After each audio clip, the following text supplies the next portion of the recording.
hozir sizlarga Istanbuldagi eng chiroyli joylardan birini ko'rsatamiz. Bu yer Istanbuldagi, ya'ni Sultonahmet Jomisi, eshitganlar bor, lekin ko'rmaganlar uchun joy bir video tayyorlab beramiz. Shubhasiz Sultonahmet Jomisi Istanbuldagi eng chiroyli joylardan biri hisoblanadi. Turistlarning eng ko'p tashrif buyuradigan joyi ham aynan shu yer hisoblanadi. Jomi ko'p tarixga ega va o'ziga odamni tortadigan xislati bilan boshqa jomilardan ajralib turadi. Agarda siz hali bu yerga bormagan bo'lsangiz, albatta borishingizni tavsiya qilaman. Hozir mana Sultonahmet Jomisining ichkarisiga kirib oldik. Bu yerda bo'lma turistlar bo'ladi.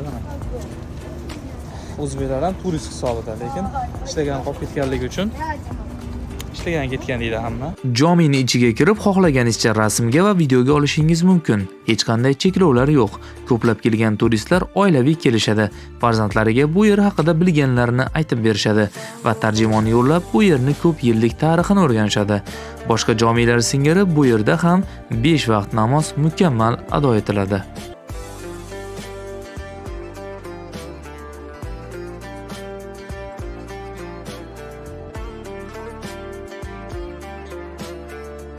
Hozir mana Sultonahmet Jomisining maydoniga kirdik. Ya'ni bu barcha turistlarni aylanib rasmga tushish uchun yaxshi joy.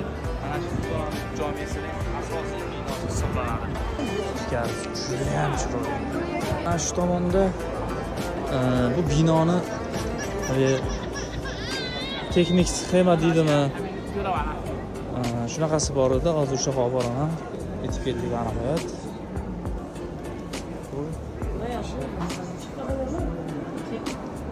Şu binoni jahon ko'rinishi bu. Sizga yasalgan. Mana shu ko'rinishdagi hamma joyi tashqarida ham xuddi shunaqa.